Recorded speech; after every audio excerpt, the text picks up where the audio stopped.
नमस्कार दोस्तों।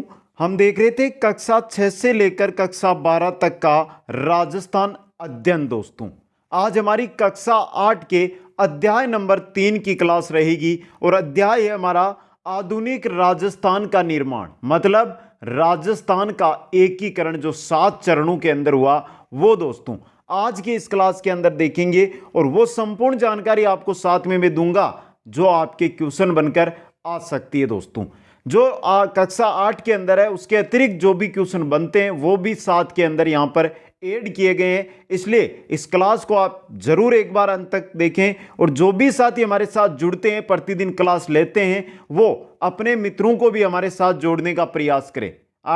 कक्षा 8 है वो चल रही है, 9, 10, 11, 12 कंप्लीट आपको यहां पर है जो करवाई जाएगी। जो साथी पीडीएफ है वो प्राप्त करना चाहते हैं वो कुचामन ऑनलाइन क्लासेज ऐप, देखिए यहां पे नाम दिया गया है, इस नाम से ऐप है, इस प्ले स्टोर से आप डाउनलोड कर सकते हैं और उसके स्टोर से पीडीएफ है कक्षा 6 और कक्षा 7 की प्राप्त कर सकते हैं। कक्षा 8 की 1 और 2 नंबर अध्याय की भी पीडीएफ वहां पर मिल जाएगी। तो चलते हैं इस क्लास की और एक बार सभी साथी वीडियो को लाइक, शेयर और जो नए साथी है वो चैनल को सब्सक्राइब कर लें। शुरू करते हैं आज की क्लास को। एक एक जानकारी आपका प्रश्न किसी भी प्रकार से राजस्थान एकीकरण का आता है तो वो छूटेगा नहीं मित्रों। राजस्थान एकीकरण की शुरुआत सर्वप्रथम 1939 ईस्वी में वाइसराय लॉर्ड लिनलिथगो के आदेश से शुरू हुई।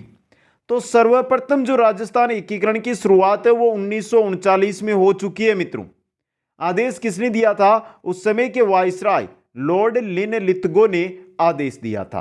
अब देखिए, अखिल भारतीय देशी राज्य सेवा परिषद ने एक प्रस्ताव पारित कर यह निर्णय किया कि जिन रियासतों व ठिकानों की आय 50 लाख रुपए से कम व जनसंख्या 20 लाख रुपए से कम, देखिए मित्रों उल्टा हो गया, आय यहां पे 50 लाख और जनसंख्या 20 लाख से कम हो तो उन्हें पड़ोस के बड़े राज्य में मिला दिया जाएगा। उस समय क्या थी मित्रों? रियासतें थी और रियासतों में अखिल भारतीय देशी राज्य सेवा परिषद है, उसने एक आदेश, एक प्रस्ताव पारित कर दिया कि आय तो 50 लाख रुपए से कम है अगर और जनसंख्या 20 लाख से कम है, जनसंख्या 20 लाख से कम है, उनको जो पड़ोसी राज्य है उसके अंदर मिला दिया जाएगा। जिनसे इनकी यानी 50 लाख रुपए से अधिक आय है, 20 लाख से अधिक आबादी है, वो स्वतंत्र रह सकते हैं। 22 मई 1946 ईस्वी के ज्ञापन द्वारा ब्रिटिश सरकार ने देशी रियासतों के एकीकरण को शीघ्र पूर्ण करने को कहा। देश के अंदर 22 मई 1946 को ब्रिटिश सरकार ने फिर एक ज्ञापन दिया और कहा कि जो भी देशी रियासतें हैं उनका एकीकरण जल्द से जल्द किया जाए। दोस्तों अब बात करें हम उस समय के राजस्थान की, तो जब एकीकरण हुआ उससे पूर्व राजस्थान में 19 रियासतें थी। कौन कौन सी थी ये? जयपुर, जोधपुर, उदयपुर, बीकानेर, ये सबसे बड़ी रियासतें थी जिनकी 10 लाख से ज्यादा आबादी, 1 करोड़ से ज्यादा इनकी आमदनी थी। बूंदी, कोटा, धौलपुर, भरतपुर, अलवर, डूंगरपुर, प्रतापगढ़, बांसवाड़ा, झालावाड़, करौली, शाहपुरा, सिरोही, टोंक, जैसलमेर और किशनगढ़। इस प्रकार 19 तो ये रियासतें थी। 3 थे उस समय ठिकाने, 19 रियासतें, 3 ठिकाने और एक था केंद्र शासित प्रदेश। 3 ठिकाने कौन कौन से थे? कुशलगढ़, लावा और निमराना। कुशलगढ़ बांसवाड़ा में है वर्तमान में, लावा है टोंक में और निमराना है आपका अलवर के अंदर। दोस्तों अब देखिए, एक केंद्र शासित प्रदेश था, कौन सा था? अजमेर मेरवाड़ा। अजमेर मेरवाड़ा उस समय था एक केंद्र शासित प्रदेश। तो 19 रियासतें, 3 ठिकाने और एक था केंद्र शासित प्रदेश। अब मित्रों बात कर लें 19 रियासतों में सबसे बड़ी रियासत कौन सी थी?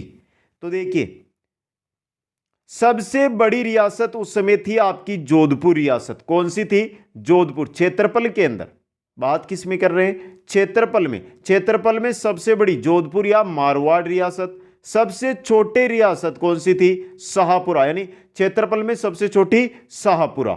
सबसे प्राचीन रियासत, सबसे पुरानी रियासत, प्राचीन रियासत थी मेवाड़ रियासत और सबसे नवीन रियासत यानी नई वो थी आपकी झालावाड़ रियासत। तो यहां से भी क्वेश्चन है जो एग्जाम के अंदर आ सकता है, इसको भी आपको याद रखना है।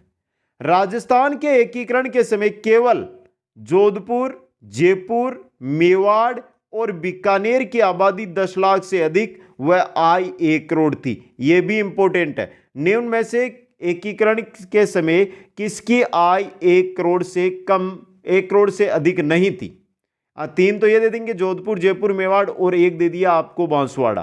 तो याद रखना है मित्रों। अब देखिए, एकीकरण से पहले जो रियासतें थी उन्होंने भी प्रयास किया कि हम आपस में मिलकर क्या बना लें, एक राज्य बना लें। तो देखिए, एकीकरण का प्रथम प्रयास, एकीकरण से पहले प्रयासों में एकीकरण का प्रथम प्रयास किया था कोटा रियासत के शासक भीम सिंह ने। कोटा रियासत है, उसके शासक थे महाराव भीम सिंह। उन्होंने क्या किया, कोटा, बूंदी और झालावाड़ को मिलाकर हाड़ौती संघ बनाने का प्रयास किया, जो क्या रहा, असफल रहा।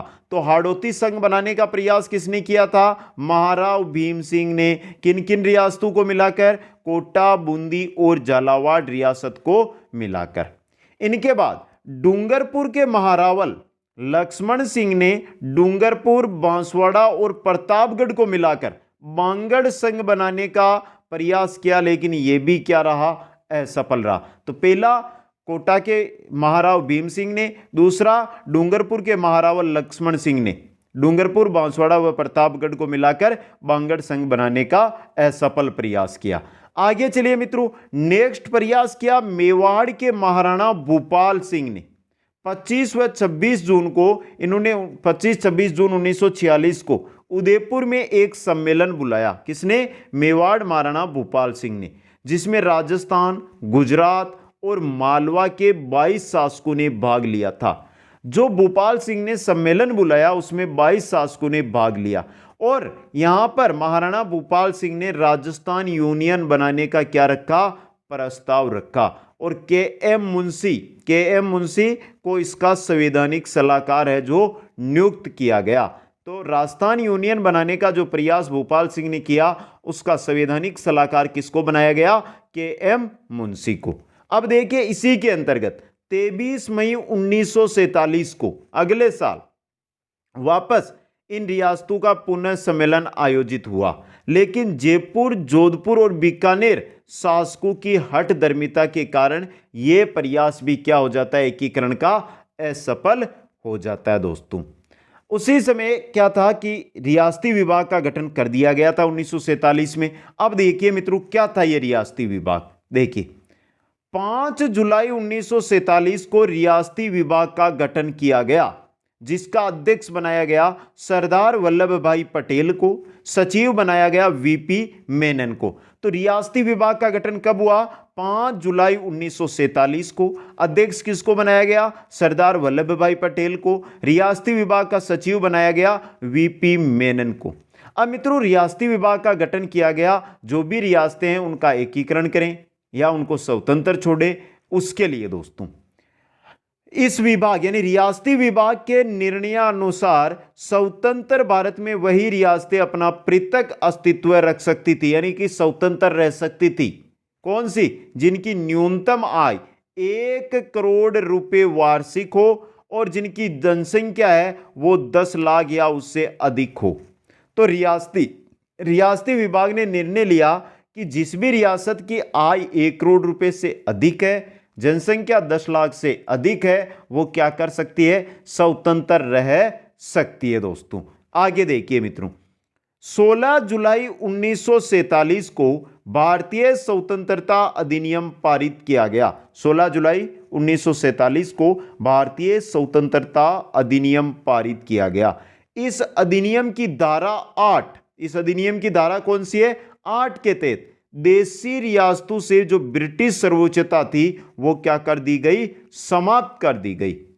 अब जब ब्रिटिश सर्वोच्चता यानी ब्रिटिश सरकार का इन पर शासन नहीं रहा, तो जो भी ये रियासतें थी वो क्या बन गए हैं? सभी एक स्वतंत्र हो गए और स्वतंत्र देश बन गए। तो देखिए, अर्थात ये रियासतें एक संप्रभु राष्ट्र की भूमिका में उस समय आ गई दोस्तों। देखिए, 7 प्रमुख चरणों से गुजरते हुए वर्तमान राजस्थान नवंबर 1956 में अस्तित्व में आया, जो निम्नानुसार है। अब मित्रों, राजस्थान एकीकरण होता है 7 चरणों में। एक एक करके हम एक पहला, दूसरा, तीसरा, चौथा, पांचवां, छठवां और सातवां, ये सातों चरण है जो अब पढ़ते हैं। उससे पहले आपके लिए एक क्वेश्चन देखिए मित्रों, क्वेश्चन ये है कि राजस्थान जब संपूर्ण भारत है जब आजाद हुआ, या जब जिस समय रियासती विभाग का गठन किया गया, उस समय पूरे भारत के अंदर कितनी रियासतें थी? भारत में उस समय कितनी रियासतें थी? आपको कमेंट करके बताना है मित्रों, कमेंट कीजिए मित्रों। चलिए प्रथम चरण की ओर। प्रथम चरण आपके सामने, अंत में मैं इसका उत्तर है जो आपको कमेंट करके दे दूंगा कि जब भारत है उसके अंदर रियासती विभाग का गठन हुआ, उस समय भारत में कितनी देशी रियासतें थी। प्रथम चरण है, प्रथम चरण है जिसके अंदर राज्य का नाम रखा गया था मत्स्य संघ मित्रों। इसका गठन कब किया गया? 18 मार्च 1948 को। तो प्रथम चरण यानी मत्स्य संघ का गठन हुआ 18 मार्च 1948 को। अलवर, धौलपुर, भरतपुर व करौली, अलवर, धौलपुर, भरतपुर और करौली, इन चार रियासतों को मिलाकर मत्स्य संघ है, इसका क्या किया गया? गठन किया गया। अब इसके साथ निमराना ठिकाना है, उसको भी मत्स्य संघ के अंदर क्या किया गया? मिलाया गया दोस्तों। तो अलवर, धौलपुर, भरतपुर व करौली, जो पूर्व के अंदर चार जिले आते हैं हमारे, वो चार रियासतें थी उस समय, वो चार दोस्तों। राजधानी बनाई गई मत्स्य संघ की अलवर को। राजधानी किसको बनाई गई है? मत्स्य संघ की अलवर को राजधानी बनाई गई है। यह भी इंपॉर्टेंट क्वेश्चन आपके सामने बन सकता है। राज प्रमुख किसको बनाया गया मत्स्य संघ का? धौलपुर शासक महाराजा उदयभान सिंह को। धौलपुर के शासक थे महाराजा उदयभान सिंह, जिनको राज प्रमुख मत्स्य संघ का बनाया गया। प्रधानमंत्री बनाया गया शोभाराम कुमावत को। प्रधानमंत्री किनको बनाया गया है? शोभाराम कुमावत को। एक बार फिर देख लें, जो प्रथम चरण है उसके अंदर मत्स्य संघ दिया गया नाम। मत्स्य संघ का गठन हुआ 18 मार्च 1948 को। चार थे इसके अंदर रियासतें, चार रियासतें, और एक इसके अंदर ठिकाना है, उनको मिलाया गया। रियासतें अलवर, धौलपुर, भरतपुर, करौली, और ठिकाना आपका निमराना। राजधानी मत्स्य संघ की बनी अलवर। मत्स्य संघ का राज प्रमुख बनाया गया महाराजा उदयभान सिंह। उदयभान सिंह थे धौलपुर के शासक। मत्स्य संघ के प्रधानमंत्री बने थे शोभाराम कुमावत दोस्तों। आगे देखिए, आगे जो मत्स्य संघ है उसका उद्घाटन करता, यानी उद्घाटन किसने किया? नरहरि विष्णु गाडगिल ने। नरहरि विष्णु गाडगिल ने, जो उस समय भारत सरकार में खनिज और विद्युत मंत्री थे। क्या थे? खनिज और विद्युत मंत्री। उद्घाटन कहां पर किया गया मत्स्य संघ का? भरतपुर के किले में। उद्घाटन भरतपुर किले में। और जो ये मत्स्य संघ दिया ना नाम, अलवर, भरतपुर, धौलपुर और करौली, जो प्रथम चरण है उसका ये नाम दिया था के.एम. मुंशी ने, जो सर्वाधिक एग्जामों के अंदर आता है। ये क्वेश्चन सर्वाधिक एग्जामों के अंदर देखने को मिलता है। अब देखिए नोट, राजस्थान की पहली रियासत अलवर थी जो भारत सरकार के सीधे नियंत्रण में आई। कारण अलवर के महाराजा थे तेज सिंह, दीवान थे एन.बी. खर्रे की महात्मा गांधी की हत्या में क्या थी? संदिग्ध भूमिका थी। अतः भारत सरकार ने जो अलवर का प्रशासन है वो सबसे पहले अपने नियंत्रण के अंदर, भारत सरकार के नियंत्रण में ले लिया दोस्तों। यह था आपका प्रथम चरण। अब चलिए मित्रों द्वितीय चरण की ओर। यह मत्स्य संघ बन गया। मत्स्य संघ के बाद आता आपका द्वितीय चरण। द्वितीय चरण का नाम दिया गया पूर्व राजस्थान या राजस्थान संघ। द्वितीय चरण का क्या नाम दिया गया है? पूर्व राजस्थान या राजस्थान संघ दोस्तों। देखिए मित्रों, गठन कब किया गया? 25 मार्च 1948 को। द्वितीय चरण के अंदर जो राजस्थान बना है उसका, अब मित्रों यहां पर आप कंफ्यूज मत होना, क्योंकि बहुत सारे साथी बोलेंगे कि छठे चरण के अंदर जो राजस्थान का निर्माण होगा वो भी राजस्थान संघ होगा। यहां पर आप पूर्व राजस्थान याद कर लो। हाँ, आपकी जो किताब है कक्षा 8 की उसमें राजस्थान संघ यहां पर लिखा हुआ है, तो कंफ्यूजन है आपको, इसलिए मैं यहां पर बता रहा हूं कि पूर्व राजस्थान ही सही रहेगा यहां पे। समझे मित्रों? तो एक बार मैं इसको क्या कर दूं, रेड कर दूं, जिससे आप कंफ्यूज ना हो। चलिए देखिए, तो द्वितीय पूर्व राजस्थान का जो गठन होता है वो होता है 25 मार्च 1948 को। कब होता है? 25 मार्च 1948 को दोस्तों। द्वितीय चरण के अंदर 9 रियासतों का एकीकरण किया गया था। कितनी रियासतों का? 9 रियासतों का, और एक था इसके अंदर ठिकाना। अब रियासतें कौन सी थी? बांसवाड़ा, बूंदी, किशनगढ़, कोटा, झालावाड़, डूंगरपुर, प्रतापगढ़, शाहपुरा और टोंक। जो दक्षिणी राजस्थान की जो भी क्या थी रियासतें, उन सभी का एकीकरण द्वितीय चरण के अंदर कर लिया गया दोस्तों। ये तो 9 रियासतें थी, और एक ठिकाना आपका था कुशलगढ़ ठिकाना। कौन सा? कुशलगढ़ ठिकाना दोस्तों। इनका यानी बांसवाड़ा में था, तो बांसवाड़ा का जब क्या किया गया? एकीकरण किया गया, तो बांसवाड़ा के साथ कुशलगढ़ ठिकाना का भी एकीकरण कर लिया गया। अब देखिए, पूर्व राजस्थान है, उसकी राजधानी बनाई गई कोटा को। राजधानी किसको बनाई गई? कोटा को। और राज प्रमुख किसको बनाया गया? कोटा के महाराव भीम सिंह को। तो पूर्व राजस्थान 25 मार्च 1948 को इसका क्या हुआ? गठन हुआ। 9 रियासतें व एक ठिकाना इसके अंतर्गत मिलाया गया। बांसवाड़ा, बूंदी, किशनगढ़, कोटा, झालावाड़, डूंगरपुर, प्रतापगढ़, शाहपुरा और टोंक, ये थी 9 रियासतें जिनका पूर्व राजस्थान में एकीकरण हुआ। साथ में था कुशलगढ़ ठिकाना। राजधानी बनाई गई पूर्व राजस्थान की कोटा, और राज प्रमुख बनाए गए कोटा के महाराव भीम सिंह को। आगे चलिए बात करते हैं यहां पर हम प्रधानमंत्री की। प्रधानमंत्री बने थे गोकुल लाल असावा। कौन बने थे मित्रों? गोकुल लाल असावा है जो प्रधानमंत्री बनाए गए। बात करें हम पहले चरण में मत्स्य संघ में किसको प्रधानमंत्री बनाया गया था मित्रों? शोभाराम कुमावत को। किसको बनाया गया था? शोभाराम कुमावत को। यह भी आपको प्रधानमंत्री वाला याद ही रखना है। नामकरण प्रथम चरण का किसने किया था? के.एम. मुंशी ने। के.एम. मुंशी ने नामकरण किया था दोस्तों। चलिए देखिए आगे। तो प्रधानमंत्री बनाया गया गोकुलाल असावा को। उद्घाटनकर्ता कौन था? नरहरि विष्णु गाडगिल, जिसने मत्स्य संघ का उद्घाटन किया, उसी ने यहां पर उद्घाटन किया। उद्घाटन कहां पर हुआ? कोटा के अंदर। उद्घाटन कहां पर किया गया? कोटा में। देखिए नोट, जो सर्वाधिक इंपॉर्टेंट नोट आपके लिए। बांसवाड़ा के महारावल चंद्रवीर सिंह ने विल्ले पत्र पर हस्ताक्षर करते हुए कहा, मैं अपने डेथ वारंट पर हस्ताक्षर कर रहा हूं। जब विल्ले पत्र उनके सामने आया तो उन्होंने हस्ताक्षर करते हुए कहा था कि मैं अपने डेथ वारंट पर हस्ताक्षर कर रहा हूं। और सीधा आता है, राजस्थान एकीकरण के समय किस शासक ने यह कहा, मैं अपने डेथ वारंट पर हस्ताक्षर कर रहा हूं? या क्वेश्चन बनता है कि मैं अपने डेथ वारंट पर हस्ताक्षर कर रहा हूं, किस शासक ने कही? किसने कही?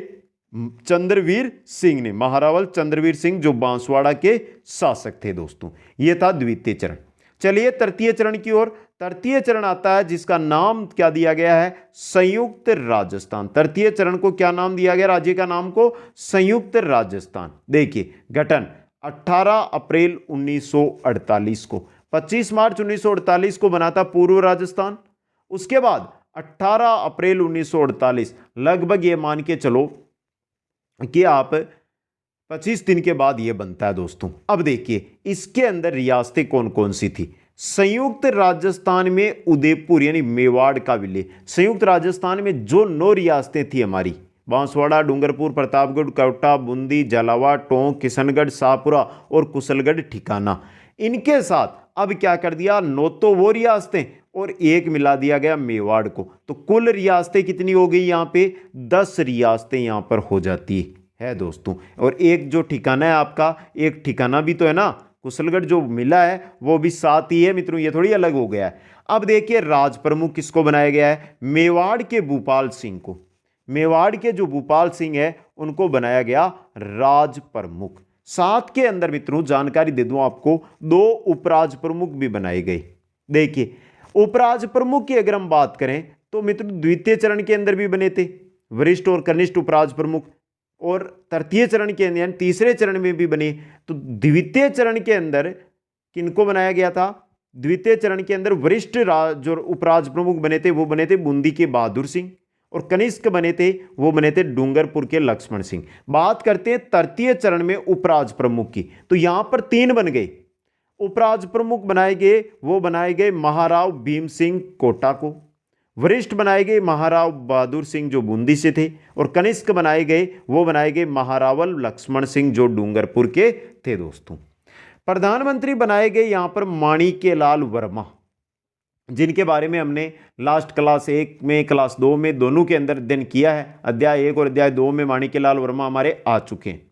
उद्घाटनकर्ता कौन थे? पंडित जवाहरलाल नेहरू। पंडित जवाहरलाल नेहरू ने इसका क्या किया था? उद्घाटन किया था। और उद्घाटन कहां पर किया था? उदयपुर में। कहां पर? उदयपुर के अंदर उद्घाटन किया था दोस्तों। वापस देखिए, तृतीय चरण का क्या नाम दिया गया? संयुक्त राजस्थान। संयुक्त राजस्थान का गठन 18 अप्रैल 1948 को हुआ।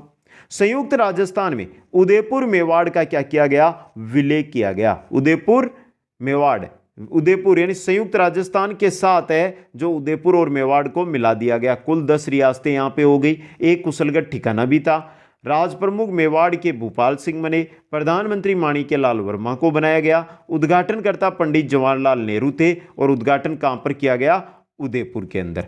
अब देखिए नोट लगाकर क्या लिखा है। विधानसभा का एक अधिवेशन प्रतिवर्ष कोटा में आयोजित किया जाएगा। जो संयुक्त राजस्थान बनाना, इसके अंदर जो विधानसभा बनाई गई उसका हर साल एक अधिवेशन कहां पर होगा? कोटा में। क्यों होगा? क्योंकि दूसरे चरण के अंदर जो राज प्रमुख थे वो कोटा के भीम सिंह थे। इस बार उनको उपराज प्रमुख बना दिया गया और क्या कहा गया कि एक अधिवेशन आपके कोटा में भी करवाया जाएगा दोस्तों। चलिए मित्रों, अब आगे चलते हैं चतुर्थ चरण की ओर। देखिए ये रहा आपका चतुर्थ चरण। चतुर्थ चरण के अंदर राज्य को नाम दिया गया वृहत राजस्थान। गठन कब हुआ? 30 मार्च 1949 को, अगले साल। 1948 में हमने पढ़ लिया, अब 1949 में पहुंच गए। क्या हुआ? रियासतें कौन कौन सी है? संयुक्त राजस्थान, जो 10 रियासतें और एक ठिकाना था, वो 10 रियासतें प्लस एक ठिकाना वहां पर था मित्रों। अब देखिए मित्रों, यहां पर क्या होता है? यहां पर होता है उन 10 रियासतों में 4 रियासतें बीकानेर, जोधपुर, जैसलमेर और जयपुर को मिला दिया गया। तो कुल रियासतें कितनी हो गई? 14 हो गई। ठिकाना कितना है? एक। इसके साथ कुशलगढ़ है दोस्तों। देखिए नोट, राजस्थान स्थापना दिवस 30 मार्च को मनाया जाता है। यह तो आपको पता भी होना चाहिए, क्वेश्चन भी आता है एग्जाम में। राजस्थान स्थापना दिवस है 30 मार्च दोस्तों। किस दिन? जिस दिन वृहत राजस्थान का क्या हुआ? गठन हुआ दोस्तों। अब देखिए यहां पे राज प्रमुख यहां पर बनाए जाते हैं जयपुर के मानसिंह द्वितीय को। किनको बनाया जाता है? जयपुर के मानसिंह द्वितीय चतुर्थ चरण वृहत राजस्थान के क्या बनते हैं? क्या बनते हैं मित्रों? राज प्रमुख। और आजीवन, जब तक जीवित तब तक आप क्या रहेंगे? राज प्रमुख रहेंगे। इसी के साथ मित्रों उपराज प्रमुख भी बनाए गए। उपराज प्रमुख के अंदर 2 वरिष्ठ उपराज प्रमुख बनाए गए और 2 कनिष्ठ उपराज प्रमुख बनवाए गए। अब यहां पर बात होती है कि जो वरिष्ठ उपराज प्रमुख है वो कौन कौन बने? महाराजा हनुमंत सिंह जोधपुर, महाराव भीम सिंह कोटा। कनिष्ठ राज में देखें तो महाराव बहादुर सिंह बूंदी और महारावल लक्ष्मण सिंह डूंगरपुर। ये बने थे क्या? उपराज प्रमुख दोस्तों।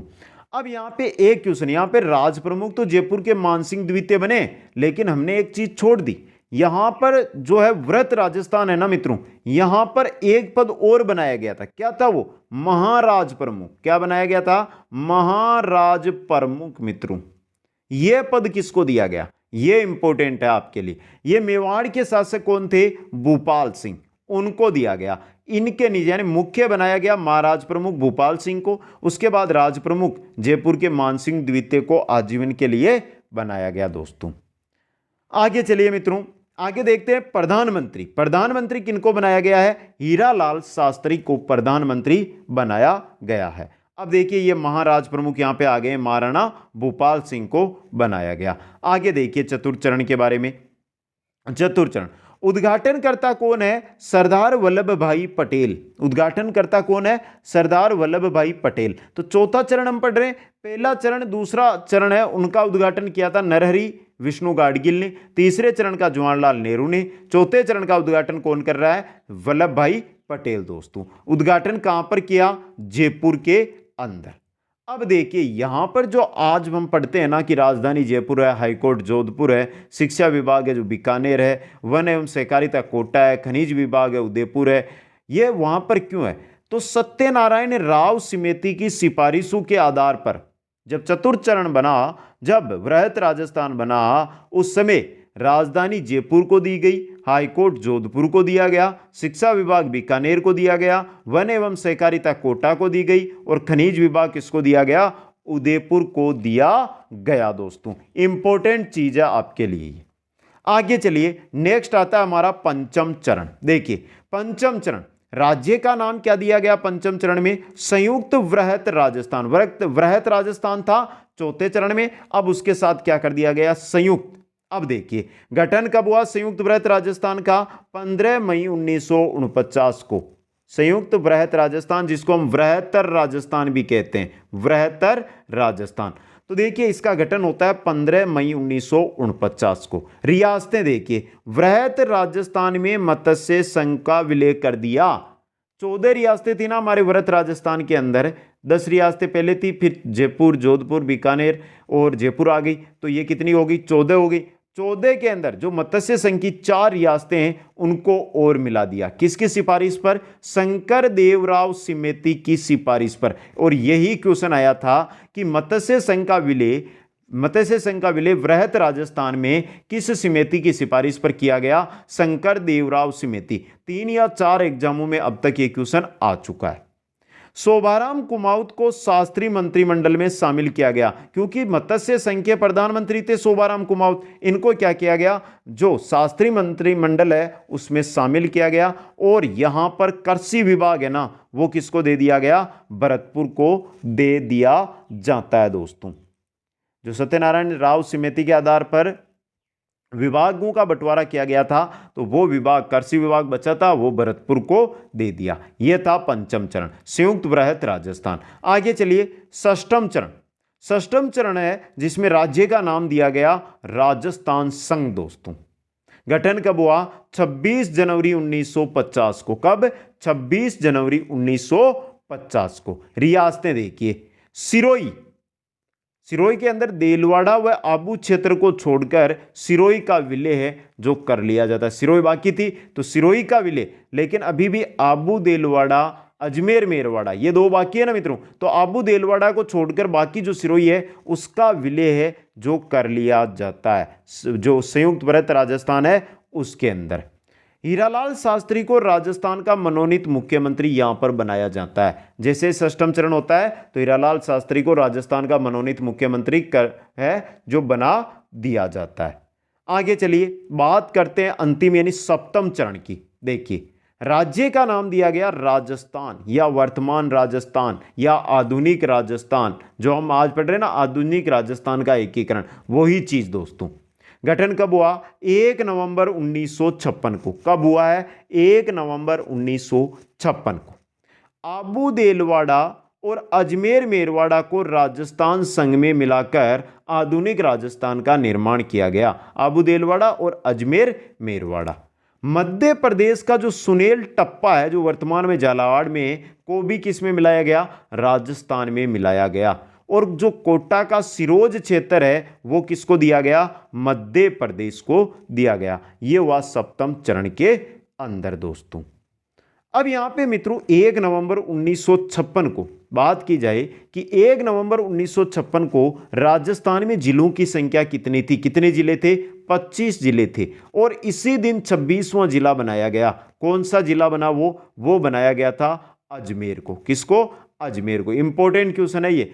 1 नवंबर 1956 को ही अजमेर को राजस्थान का 26वां जिला बनाया गया था। दोस्तों अब कुछ जो भी यहाँ पे क्वेश्चन छूटे हैं आपके, वो महत्वपूर्ण तथ्य आपके सामने लेकर आ रहा हूं, जिससे हर प्रकार की जानकारी राजस्थान एकीकरण की आपको मिल जाएगी। 7वें संविधान संशोधन द्वारा राज्यों की ए, बी व सी श्रेणियों का भेदभाव समाप्त कर दिया गया। इसी संशोधन द्वारा राज प्रमुख का जो पद था उसको समाप्त कर दिया गया और राज्यपाल का पद है उसका सृजन किया गया। राजस्थान के प्रथम राज्यपाल बने थे सरदार गुरुमुख निहाल सिंह।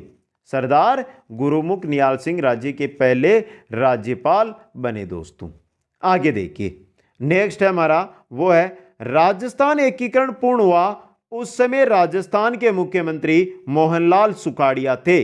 जब राजस्थान का 1 नवंबर 1956 को एकीकरण होता है पूर्ण, उस समय राजस्थान के जो मुख्यमंत्री थे वो थे मोहनलाल सुखाड़िया। सबसे कम उम्र के मुख्यमंत्री और सबसे ज्यादा समय तक राजस्थान के क्या रहे, मुख्यमंत्री ये रहे दोस्तों।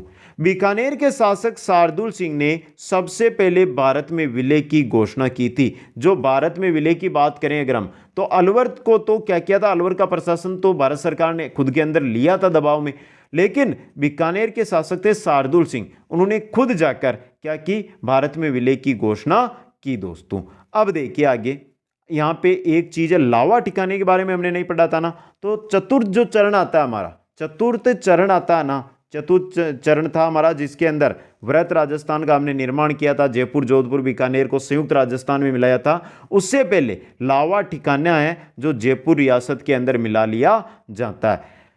भारत का लौह पुरुष किसको कहा जाता है, सरदार वल्लभ भाई पटेल को। और राजस्थान का लौह पुरुष किसको कहा जाता है, दामोदर लाल व्यास को राजस्थान का लौह पुरुष है जो कहा जाता है। अब बात करें यहां पर कि राजस्थान के एकीकरण में समय कितना लगा, यह जानकारी अभी तक नहीं दी ना, तो लिख ले मित्रों साथ में, 8 वर्ष 7 माह और 14 दिन यह समय लगा था जो राजस्थान है एकीकरण इसके अंदर दोस्तों।